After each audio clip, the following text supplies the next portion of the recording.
Hello and welcome back. और हम आज देखेंगे real world example of abstraction. तो हमने एक क्लास बनाई है बैंक, ठीक है ना। तो अगर मैं इस एग्जाम्पल से आपको समझाने की कोशिश करता हूँ कि बैंक जो है अल्टीमेटली वो क्या काम कर रहा है। एब्स्ट्रैक्ट हटा देता हूँ, वहाँ पर है पब्लिक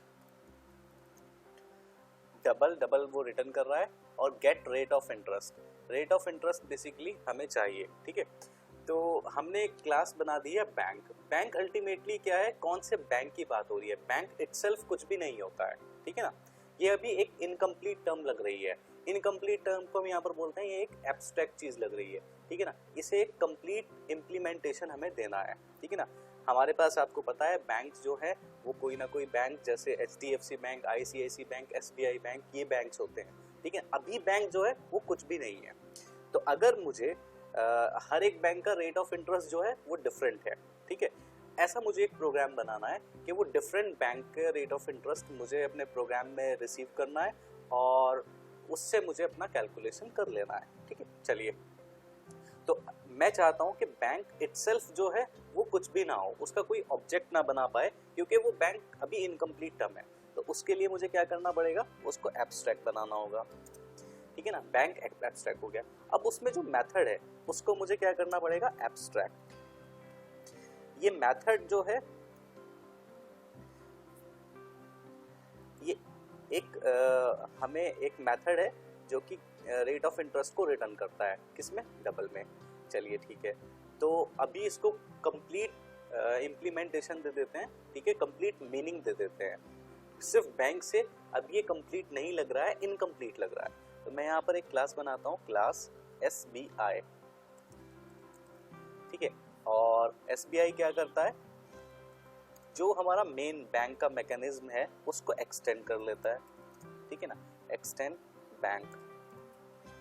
और अब चाइल्ड क्लास की क्या रिस्पॉन्सिबिलिटी होगी, जो कि ऊपर एक एब्स्ट्रैक्ट मेथड बना है उसको यहाँ पर ओवरराइड करे, ठीक है।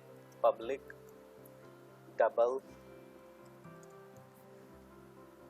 Gate rate of interest. तो ये रिटर्न करता है, मान लीजिए 7.5, ठीक है।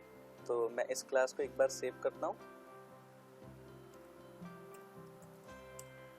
चलिए, तो एक SBI बैंक हो गया हमारा। ऐसी मल्टीपल बैंक्स हो सकते हैं। मैं एक क्लास और बना देता हूँ, क्लास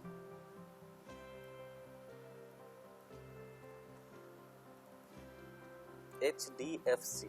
HDFC भी बैंक को इनहेरिट कर रहा है और ये रिटर्न करता है 8.5%। मैं एक और बैंक बना लेता हूँ, ICICI, ठीक है ना।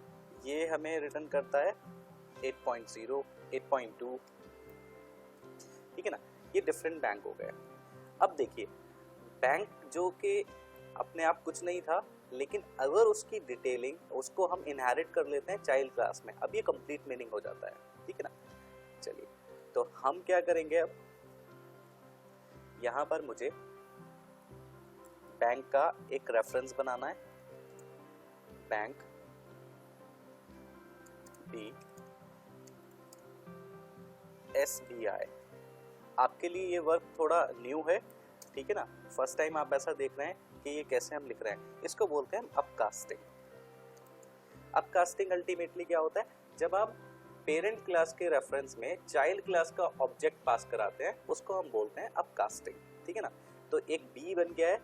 अब इस बी से मैं अगर कॉल करूंगा system dot out dot print LN और यहाँ पर B dot get rate of interest मैं यहाँ पर करूंगा, तो मुझे क्या मिलेगा, SBI बैंक का रेट ऑफ इंटरेस्ट मिल जाएगा, ठीक है ना। चलिए, इसको कंपाइल करते हैं और सेव करके रन करते हैं इसको।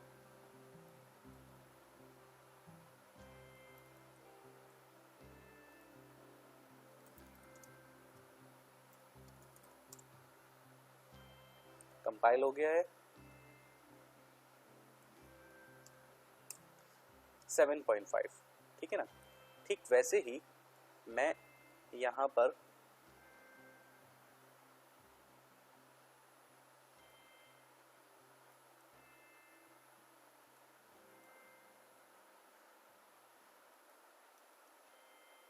HDFC।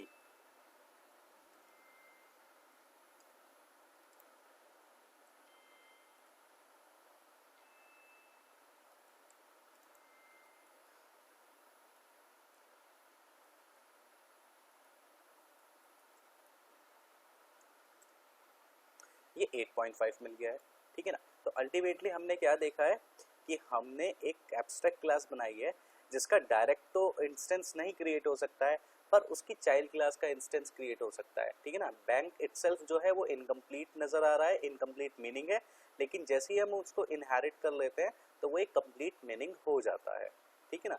तो SBI के पॉइंट ऑफ व्यू से बैंक इम्प्लीमेंट हो गया, HDFC में बैंक इम्प्लीमेंट हो गया, और आप ऐसे वर्क कर सकते हैं, ठीक है ना। ऐसे आप बहुत सारे एग्जाम्पल्स बनाकर देख सकते हैं, ठीक है ना, जिससे आपको ये पूरा सिनेरियो समझ में आ जाएगा, ठीक है ना। Okay, thanks for watching this video.